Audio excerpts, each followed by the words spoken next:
Bienvenidos y bienvenidas. Entonces estamos para empezar el cuarto encuentro, último encuentro de este club de lectura con el cuarto tema que ya los pastores que me precedieron en los días lo han rozado, lo han tocado.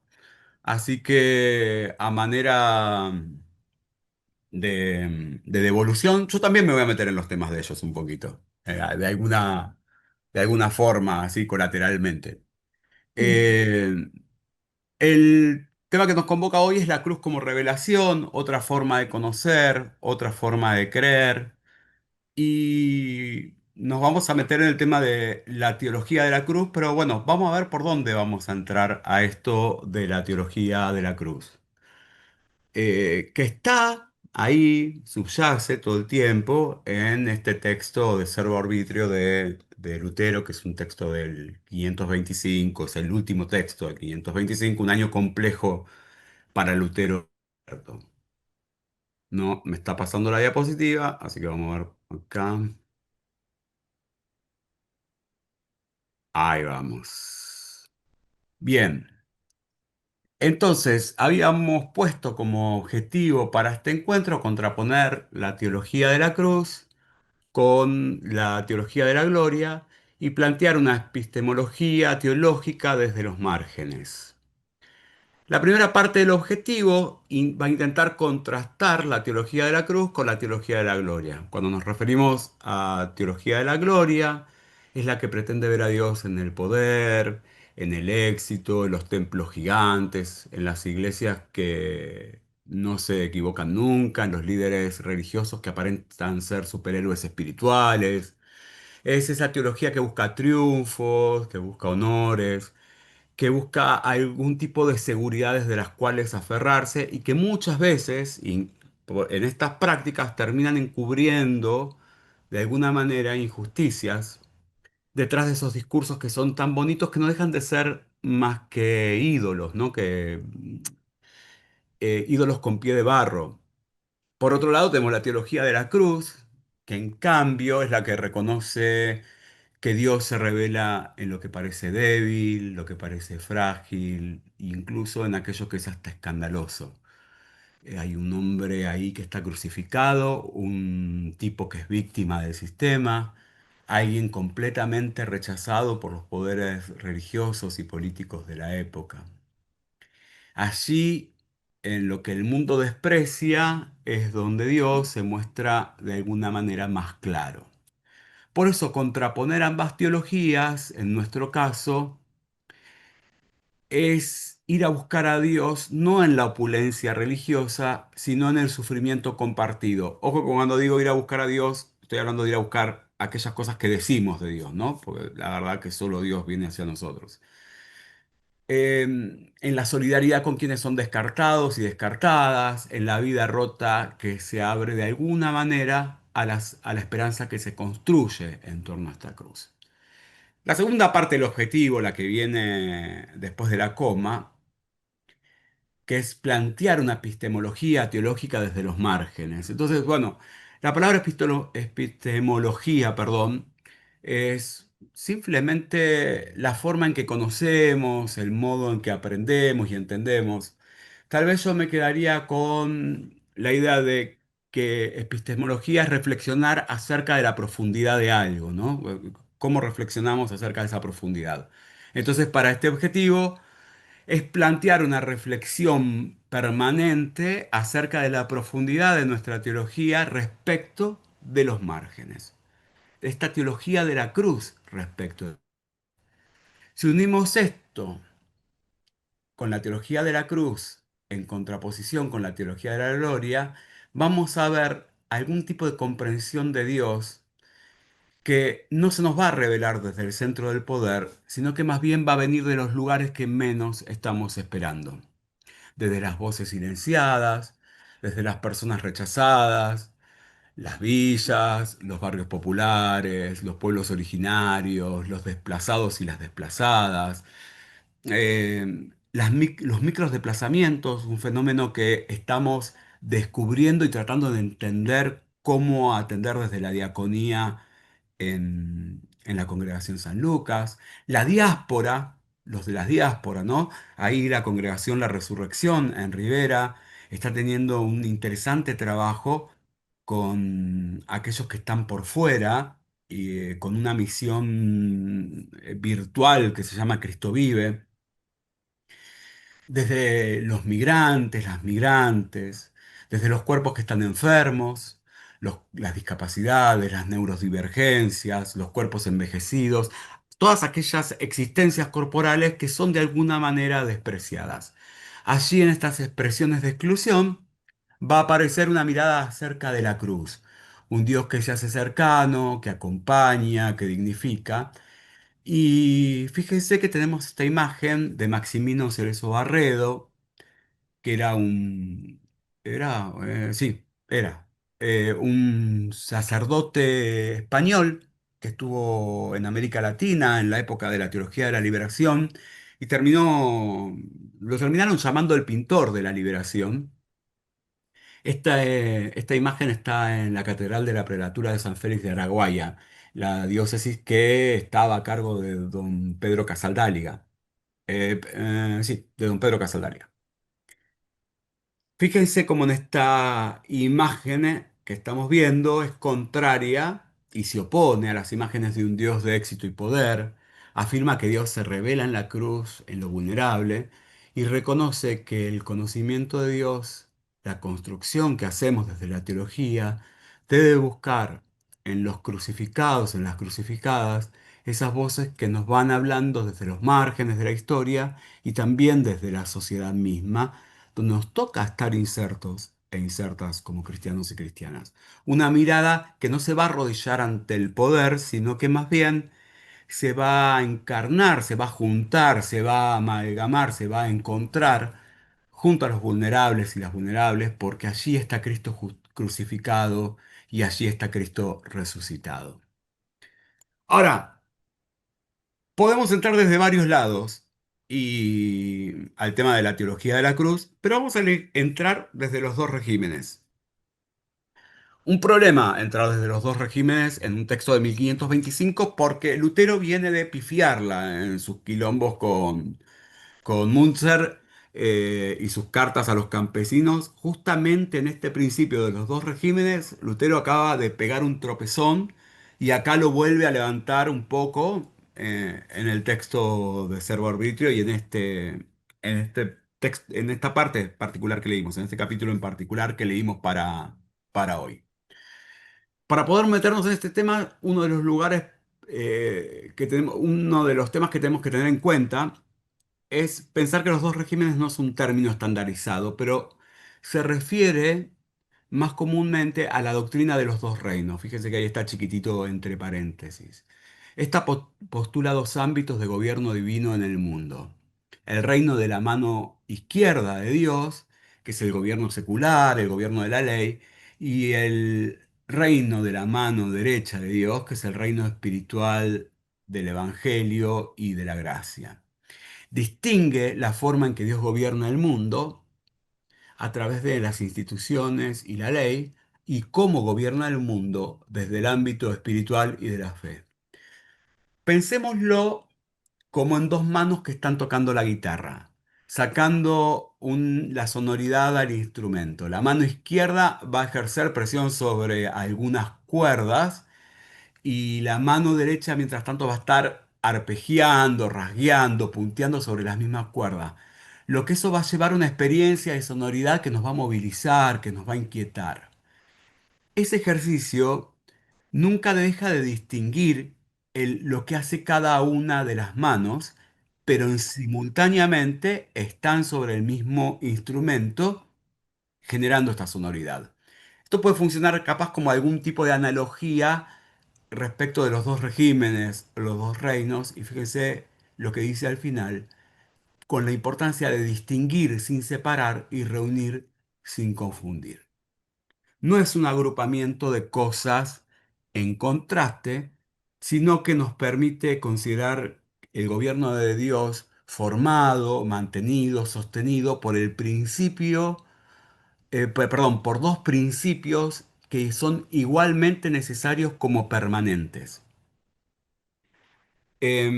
Ahora, también habíamos dicho que, como título, que era otra forma de creer esto que estábamos viendo de la cruz, ¿no? Que es lo que íbamos a abordar sobre la cruz como revelación. Bueno, también es un cambio de perspectiva para los cristianos respecto de esa creencia opuesta, casi gnóstica, del desprecio por la materia o por lo terrenal, y que hay un arriba, un elevado que solo tiene que ver con el ascenso a eso que podemos decirle lo que llamamos el nivel Dios, digamos. Dios está en un nivel al cual nosotros tratamos de ascender desde esforzarnos para llegar, mientras abajo está lo terrenal, lo despreciable, todo lo que no nos, no nos hace buenas personas ni nos acerca a Dios. Como si pudiéramos hacer el intento, habría que ir ya al texto ahí a ver la historia de la Torre de Babel, ¿no? Podemos, en cambio, también ver cómo las dos manos de Dios gobiernan todo lo creado y lo que hace a lo terrenal, a todo lo accesible, pero también a lo inaccesible, a la razón.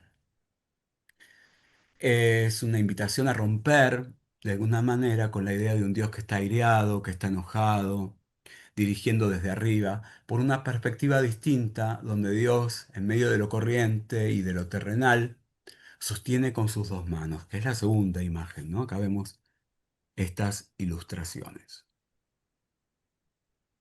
Pero bueno, ¿dónde, no me pasa la diapositiva, dónde están o dónde aparecen los dos reinos en el capítulo 6 que teníamos como lectura para hoy? Aunque Lutero no va a usar en la frase específica dos regímenes o dos reinos explícitamente en este texto, sí articula dos modos o esferas distintas de la operación de Dios en el mundo y sobre la voluntad humana. Estas representan la dialéctica, que viene a ser la forma de argumentar, de contrastar, la forma de decir que tenemos entre la justicia por un lado y la gracia por el otro. La ley y por un lado y el evangelio por el otro. Los dos regímenes son justicia y gracia, ley y evangelio. Pero así también lo va a hacer entre el Dios oculto o el Dios escondido y el Dios revelado en Cristo. Lutero lo explica a través de contrastes como tensiones que no se pueden resolver del todo. Un contraste, ley y evangelio. La ley nos muestra lo quebrados y quebradas que estamos, pero el evangelio nos dice que somos amados y perdonados sin condición. Otro contraste, el Dios oculto y el Dios revelado. Hay un Dios que no entendemos, que permanece en el misterio, y otro que se nos revela claramente en Jesús, especialmente en la cruz. No se trata de elegir uno de los lados, como si uno estuviese tomando bando o partido, sino de vivir en esa tensión de los contrastes que articulan al mismo tiempo. No como fórmulas, sino como una experiencia de fe en todo lo común, lo corriente y lo cotidiano. Acá vamos a ver que el ser humano está bajo la ley. Bajo este régimen, lo humano experimenta la incapacidad total para salvarse a sí mismo o para elegir el bien espiritual por sus propias fuerzas. La voluntad humana no es libre, sino que está sierva del pecado o de Dios. No es una libertad nula, sino una inclinación inmutable. Acá ya me estoy metiendo en el tema que trajo Diego en el primer encuentro, o una determinación hacia el mal sin la gracia divina. Este estado lleva a la desesperación de sí, ¿no? Es un término que va a aparecer. En la vida social y política vemos que necesitamos leyes, instituciones, justicia, límites a los abusos del poder. Y ese régimen donde Dios también actúa es el que los va a traer mediante la ley. También está el Dios inaccesible y oculto. Dios se manifiesta de una manera que a la razón y a los sentidos le es incomprensible y contraria. No tenemos cómo poder acceder porque no lo podemos comprender, porque es contrario a todo sentido o impulso propio que tengamos. Es un Dios de la majestad incomprensible. Esto es el Deus Asconditus, que opera de formas que desafían nuestra lógica humana y nuestro deseo de control permanente sobre todas las cosas que ocurren alrededor nuestro. Ahora fíjense esta cita que está en la introducción teológica, que era como el texto eh, optativo que había para la lectura. Dios no puede estar más escondido que bajo aquello que es contrario, que es lo contrario de lo que se tiene a la vista, se percibe y se experimenta. Lo leemos de vuelta. Dios no puede estar más escondido que bajo aquello que es lo contrario de lo que se tiene a la vista, se percibe y se experimenta. Sentimos muchas veces que, que no accedemos, que Dios parece distante, que está escondido en el dolor, o que no podemos verlo en medio del dolor y en medio de esa incertidumbre. Y al mismo tiempo, la ley nos señala nuestras contradicciones, nos apunta a que con nuestra propia voluntad no llegamos, no llegamos a poder dar una explicación a todo esto, ni a poder tomar una dimensión de Dios en el medio de todo esto. Por el otro lado, tenemos el régimen del Evangelio, que denuncia la opresión y anuncia buenas noticias. Eso sustenta nuestra fe como confianza en lo que no se ve y lo que parece contrario a la razón.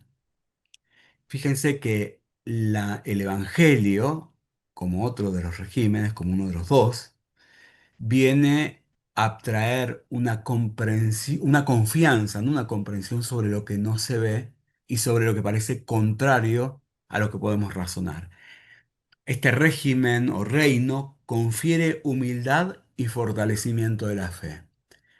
Hay que admitirlos desde un lugar donde nuestra propia fuerza no alcanza. Y al nuestra propia fuerza no alcanzar, es donde la fe se ve fortalecida.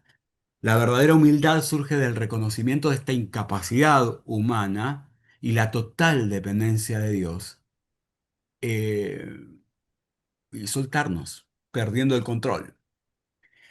Dios se da a conocer en Jesucristo, asume la carne, se encarna, se involucra en nuestra historia, la asume como única dirección posible de Dios, especialmente en su humillación y sufrimiento.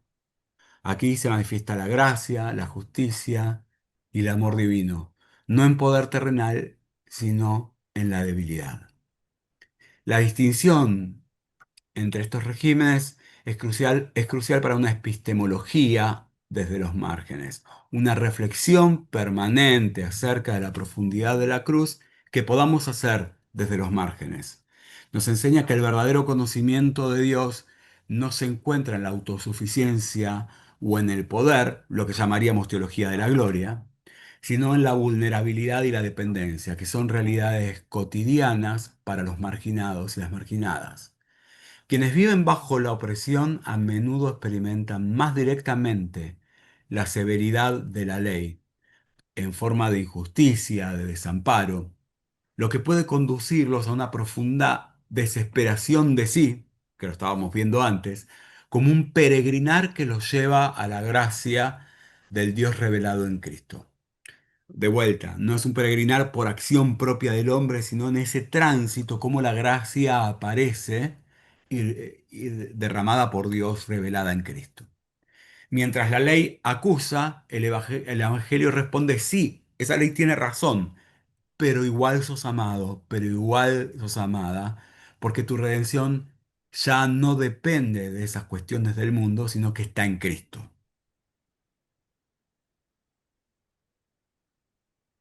Cristo como la única posibilidad de salvación a través de la venida y la muerte de Jesús, el Cristo, en el mundo, tomamos la significancia de que sin Él la humanidad está perdida. Cristo se convierte en la única y la última posibilidad de salvación para lo humano, para el hombre, pero también para lo humano. Digo, a veces aparece en el texto todo en masculino, ¿no? Pero hoy tratamos de meterle por lo menos un lenguaje binario. Esto es porque la cruz de Cristo es el medio por el cual la voluntad del hombre es rescatada del dominio del príncipe de este mundo y puesta bajo la gracia de Dios.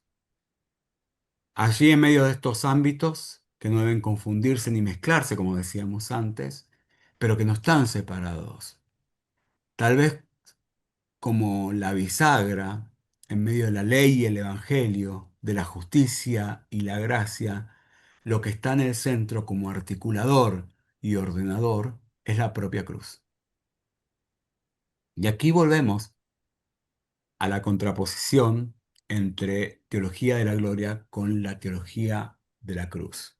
En la Disputación de Heidelberg, un texto de 1518, Lutero plantea una cantidad de tesis, las primeras todas teológicas y las últimas filosóficas, pero la que nos va a importar hoy, la que nos convoca hoy, es la conclusión 21, que es el teólogo de la gloria llama a lo malo bueno y a lo bueno malo. El teólogo de la cruz denomina las cosas como en realidad son. Y les leo el textito de la conclusión. Esto es evidente, pues el hombre, al ignorar a Cristo, no conoce, no conoce el deseo escondido en los padecimientos. Así prefiere las obras a los sufrimientos y la gloria a la cruz, la potencia a la debilidad, la sabiduría a la estulticia y en general lo bueno a lo malo. Son los que el apóstol llama enemigos de la cruz de Cristo. Quien quiera que fuere, por odiar la cruz y los sufrimientos, ama, en verdad, las obras y la gloria de ellas. Y así llaman al bien de la cruz mal, y al mal de la obra lo declaran bien. Empero, como ya dijimos, no se puede hallar a Dios sino en los padecimientos y en la cruz. Por esto, los amigos de la cruz afirman que la cruz es buena y que las obras son malas, puesto que por la cruz se destruyen las obras y se crucifica a Adán, el cual por las obras es más bien edificado. Es imposible, pues, que no se hinche por sus buenas obras quien antes no sea anonadado y destruido por los sufrimientos y los males, al punto de saber que él en sí mismo no es nada y que las obras no son suyas, sino de Dios. Es un textito complejo, después lo podemos compartir, hay que leerlo una y otra vez. Pero hace un par de años atrás, con el pastor Burgoa, dimos un curso que fue Teología Luterana para hoy, y creo que era mm, no recuerdo si el tercer o cuarto bloque, estaba el tema de la teología de la cruz en contraposición con la teología de la gloria. Y de un estudiante, una estudiante, a una de las preguntas recibimos una respuesta que puede por ahí sintetizar y poner en lenguaje más cotidiano esto. Se las voy a leer tal cual fue la respuesta de este o esta estudiante. Lo vamos a dejar en anónimo. Lutero no está de acuerdo con la teología de la gloria porque ésta crea una confusión de lo malo en lo bueno y lo bueno en lo malo, ya que interfiere con el verdadero concepto de la teología de la cruz. Es un error creer que podemos llegar solos y por mérito propio cuando el verdadero sufrimiento es el de la cruz y el sufrimiento y sacrificio más grande es el que Jesús hizo por nosotros en la cruz. Además, Lutero rechaza la idea de hablar de Dios como un Dios inalcanzable, como quien mira desde lo más alto y no se involucra para nada con su obra. Esta respuesta es mucho más amena y sintetiza esta conclusión 21 de Lutero en la Disputación de Heidelberg. Entonces, teología de la gloria. En el contexto de Lutero, una teología que busca a Dios en la razón humana, las obras y en las manifestaciones evidentes de poder, de éxito. Y la teología de la cruz, perdón, la teología de la cruz, en Lutero, en su contexto, enfoca la revelación de Dios en el sufrimiento, la debilidad y la muerte de Cristo en la cruz, reconociendo la impotencia humana, la incapacidad humana y al mismo tiempo en ese reconocimiento la necesidad de la gracia. Entonces, de todo este recorrido, ¿qué pistas podríamos tomar para que nuestras prácticas comunitarias, eclesiales, nuestra manera en la que profundizamos sobre Dios, en esta dialéctica que hablábamos antes, en cómo nos acercamos a los conflictos y cómo nos acercamos a las personas, sea una praxis de la teología de la cruz? Ahora sí. Para esto, la redención está situada fuera del hombre, en el Cristo crucificado, y todo cuanto se enseña respecto del albedrío esclavo es, en última instancia, una exégesis de la cruz de Cristo. El Cristo crucificado trae todas estas cosas consigo. El Cristo crucificado trae todas estas cosas consigo. Y esto sí, es una cita textual del capítulo 6. Estamos articulando, estamos dialogando, estamos conversando con el capítulo 6 que leímos. Ahora, fíjense esta cita, el Cristo crucificado trae todas estas cosas consigo. Vamos a tratar de aproximarnos a esto desde tres puntos, desde tres ideas. La redención está fuera del hombre. Esto rompe la entrada ilusoria de que la salvación depende de lo que yo hago, de cómo está mi moral, de mis logros espirituales, de cuánto estoy arrodillado orando, de cuánto aporto a la iglesia, si diezmo o no diezmo, si dejo la ofrenda o no, si cumplo con todas las reglas que me impone la religión, si cumplo con todos los mandatos que nos enseñaron las abuelitas. Lutero nos recuerda que la redención está fuera de mí mismo, no en mi voluntad ni en mis méritos, sino en el Cristo crucificado. Dicho de otro modo, no me salvo porque yo sea bueno, sino porque Cristo en la cruz se puso del lado de quienes no podemos salvarnos por nuestra propia fuerza, por quienes no tenemos la capacidad de salvarnos por nuestra propia fuerza.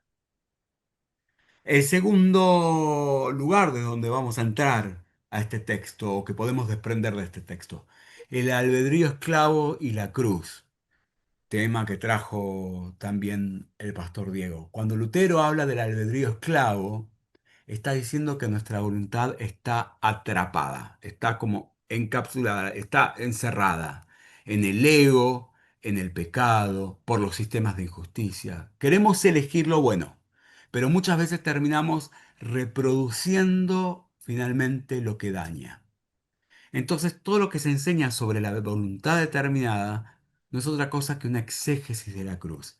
Es decir, mirar y entender nuestra vida a la luz de lo que pasa en la cruz de Cristo. Y en la cruz de Cristo podemos ver esto.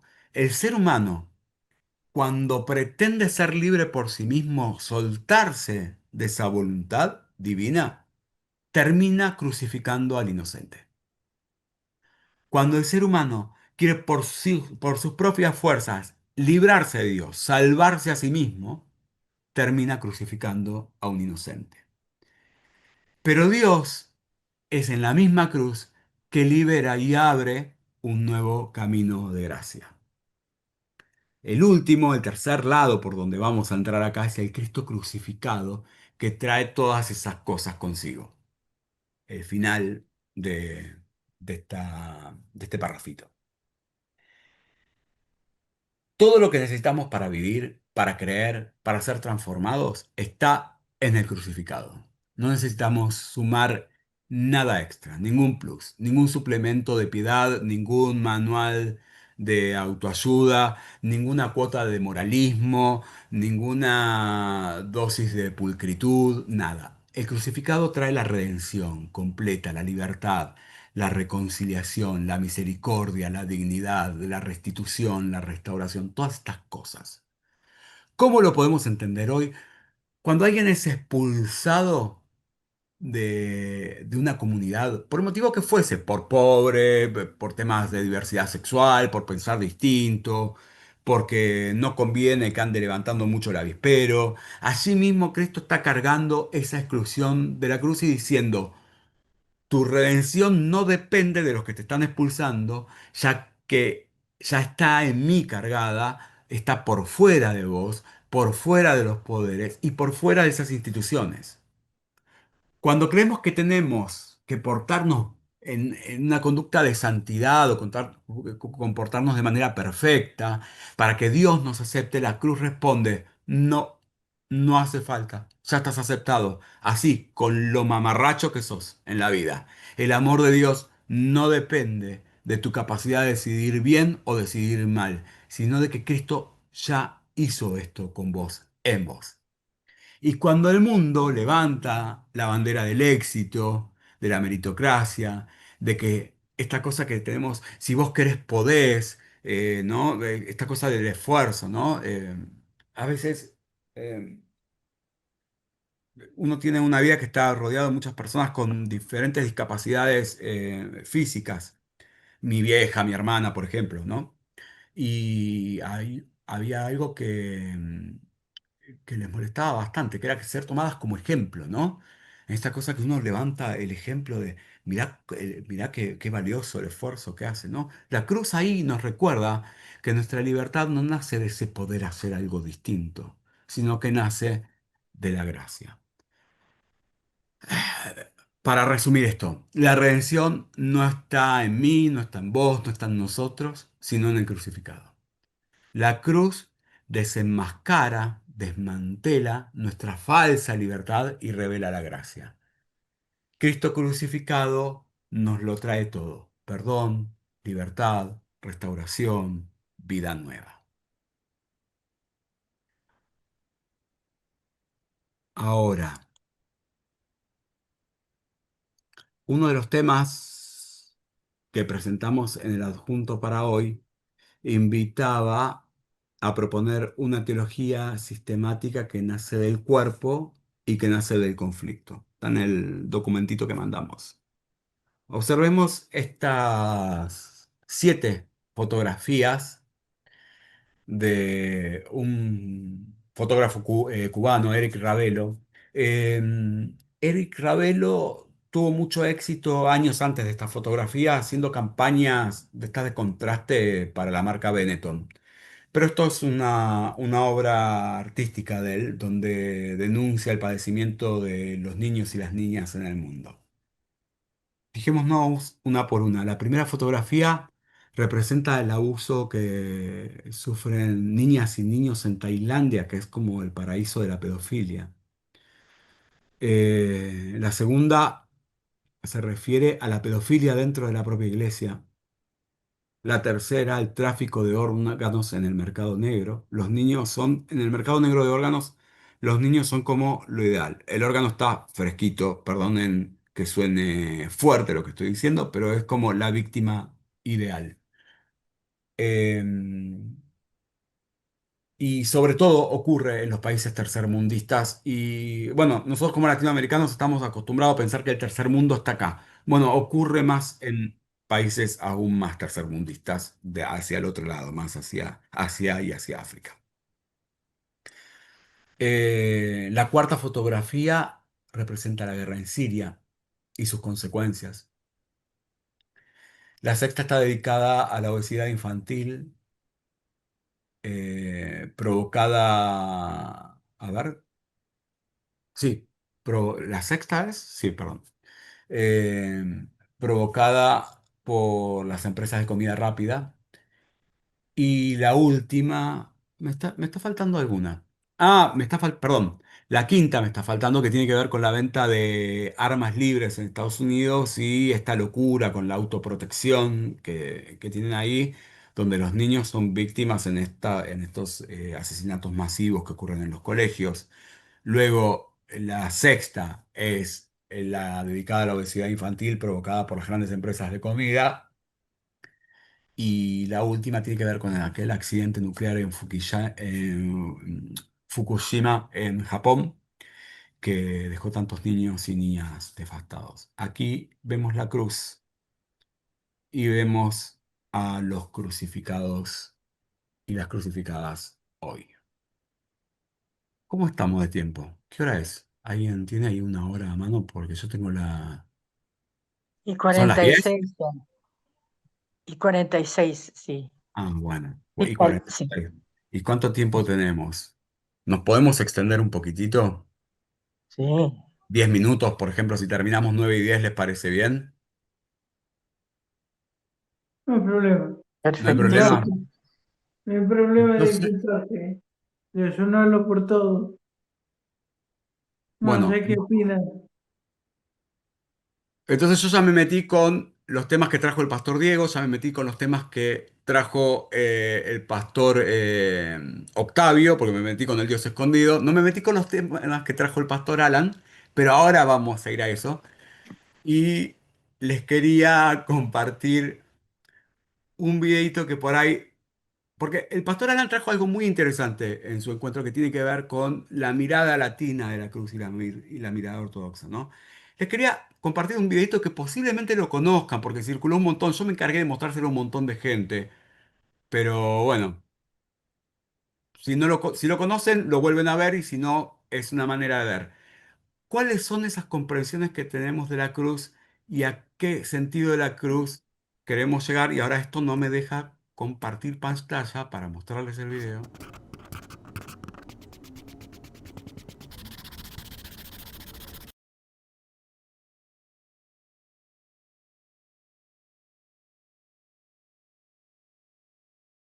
I came to the Christian faith by a twisted road.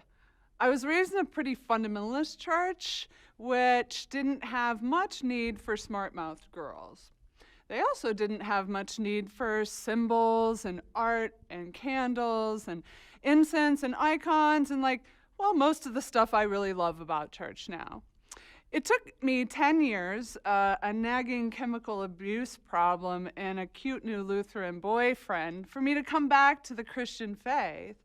And in this new church I'm a part of, unlike the one I grew up in, I found myself surrounded by stained glass and crosses. Actually, lots and lots of crosses. And the crosses were so beautiful to look at. And while I loved looking at them, what I really wanted was for someone to explain to me how an instrument of death and torture in the Roman Empire, how did that have anything to do with a loving God? There have been a lot of views on that over the years. One is that Jesus had to die because his dad was mad at us. In this way of thinking, we're born bad and can't be 100% good, but should try really hard anyway, and then feel guilty for our inevitable failures, since our failures are the reason Jesus had to die. This way of seeing the cross, namely where Jesus is God's little boy, and he only had one, and God had to kill his little boy because we were bad. Well, the problem with this way of thinking about the cross is that it turns God into some kind of like divine child abuser. And then Jesus is sort of a supporting character in this abusive drama between God and humanity. I call this the angry daddy God waiting to let Sonny have it because we were bad image of God. Another popular view of the cross is that it's like a legal transaction between us and God. Think of a heavenly ledger where it tracks all the times we're bad and then puts a dollar amount next to them. And then in the final column is how much we owe God once all of these sins are tallied. Well, the total in the final column is just way too big for us to ever pay it off through piety and good works and prayer. And well, someone has to pay it off, so it might as well be the one guy who never added to the tally because he didn't sin. So if Jesus was killed as a sacrifice for us, then we'd be even with God. This is what I like to call God as cigar-chomping loan shark, pissed off and demanding his pound of flesh. The problem with both of these views of the cross is that what we do is we just take these really disturbing human characteristics that we have, like violence and vengeance and greed, and then we project these up really big and say, that's what God must be like.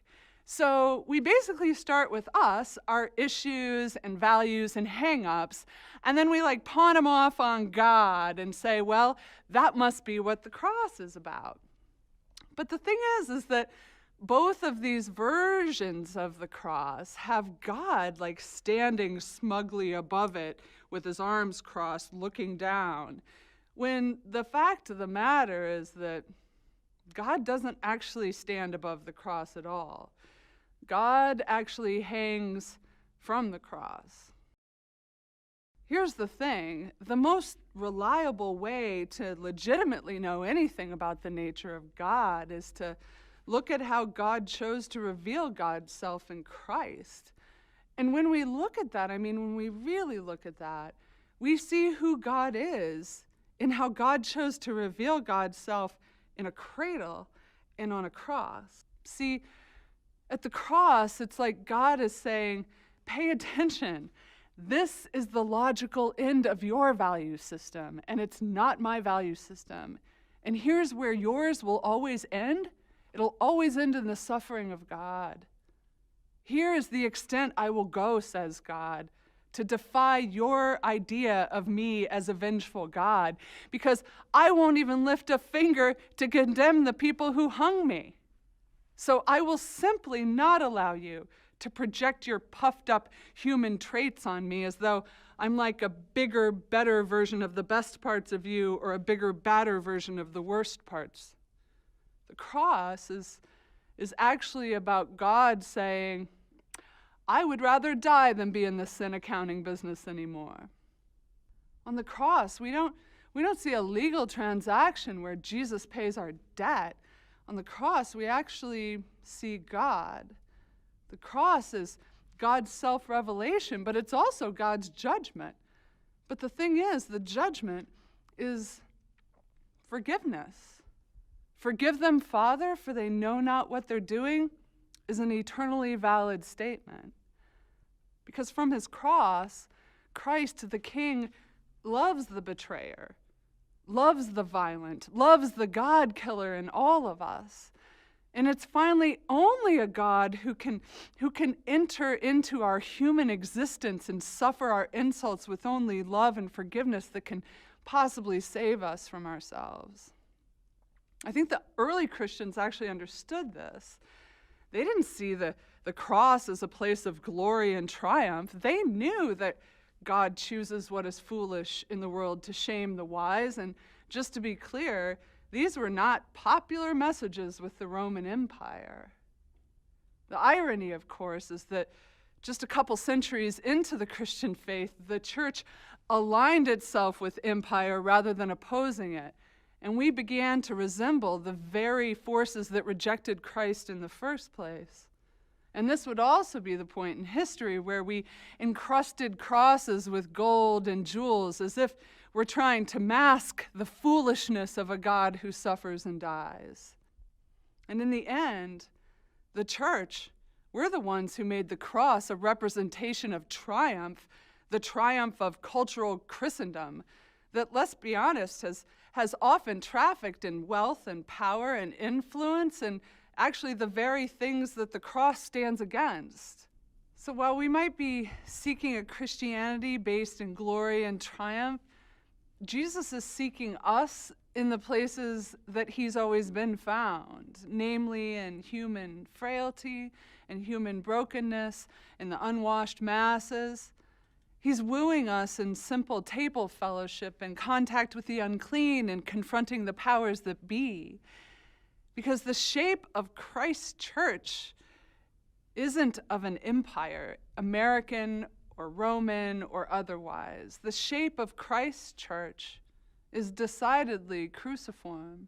And as someone who bears her own scars from disease and bad decisions and addictions and just life in general, I just think there's something so powerful about the fact that even in the resurrection of Jesus, God's actual moment of glory and triumph, that even then, the body of Jesus had scars.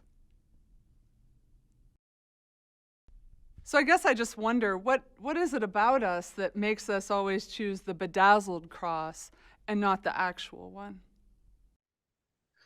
Por ahí este videito trae un poco esas miradas que tenemos acerca de la cruz, que terminan siendo esas miradas de la teología de la gloria, ¿no? Y no la teología de la cruz. Estas grandes confusiones que se van armando. Pero también eh, me parece interesante poder reflexionar cómo es hoy esa cruz que nosotros estamos mirando. Si es una cruz que que nos pone en el lado del poder, en el lado del opresor, en el lado del mérito, o si es esa cruz que nos tiene con la mirada puesta en los crucificados y las crucificadas de hoy. Teníamos algunas preguntas para hoy, voy a volver a compartir, pero ahora por acá.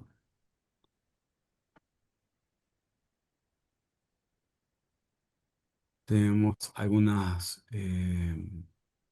preguntas en el documento para hoy. El documento no, no, ahí va. ¿Dónde predicamos teología de la gloria sin darnos cuenta? ¿Qué saberes despreciamos que podrían revelarnos a Dios? ¿Y cómo construir teología desde abajo o desde la herida? Vamos a quedarnos con con la última para acelerar un poquito. Igual son preguntas, pueden surgir muchas más preguntas, ¿no? A partir de todo esto. Pero estas preguntas las podemos incluso llevar a nuestras propias comunidades, las podemos reflexionar, las podemos seguir ampliando, las podemos seguir replicando, las podemos convertir en nuevos temas.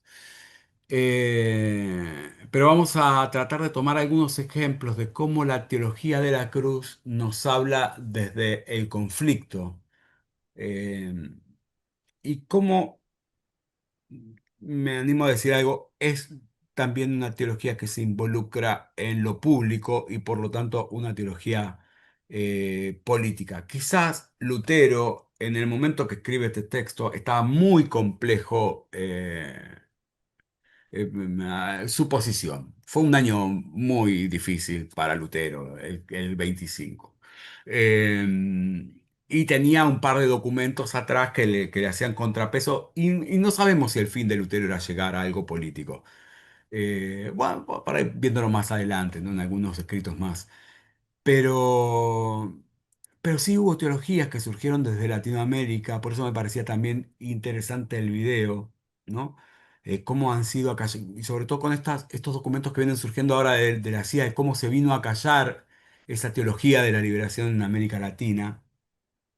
Y uno de los referentes es Sobrino, John Sobrino, teólogo de la liberación, que todavía vive, tiene 86 años, también un jesuita, un español, eh, que estuvo en América Latina y escribió muchísimo sobre teología política, sobre teología de la liberación. Y es uno de los que adopta un poco estas ideas de la teología de la cruz de Lutero. Puse algunos títulos como algunas de las cosas que aparecen en Sobrino. La cruz y los pueblos crucificados. Enfatiza que la cruz no es solo el sufrimiento de Jesús, sino que se proyecta sobre los pobres y oprimidos de la historia, quienes son los pueblos crucificados. Después la cruz como verdad de la salvación. La cruz es el lugar privilegiado donde se manifiesta y se experimenta la presencia de Cristo, especialmente en los pobres y las víctimas. Para Sobrino, una teología que no tenga en cuenta la cruz y su conexión con los pueblos crucificados es irresponsable y no sería cristiana. Y esto último, que bueno, puede ser motivo de debate, la misión de bajar de la cruz. El principio fundamental de la misericordia es bajar de la cruz a los pueblos crucificados. Esto implica no solo la denuncia de los opresores, sino también una acción concreta de liberación integral de aquellos que sufren la injusticia, la pobreza y las estructuras de opresión. Y me hace acordar esto último a Bonhoeffer, ¿no? En esto que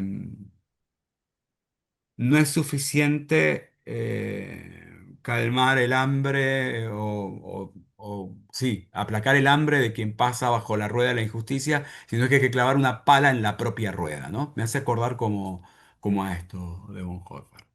Esto por el lado de América Latina, pero también por el lado europeo, un teólogo que perdimos hace poquito, el año pasado, no pasa la diapositiva, ahí vamos, Molman, ¿no? Eh,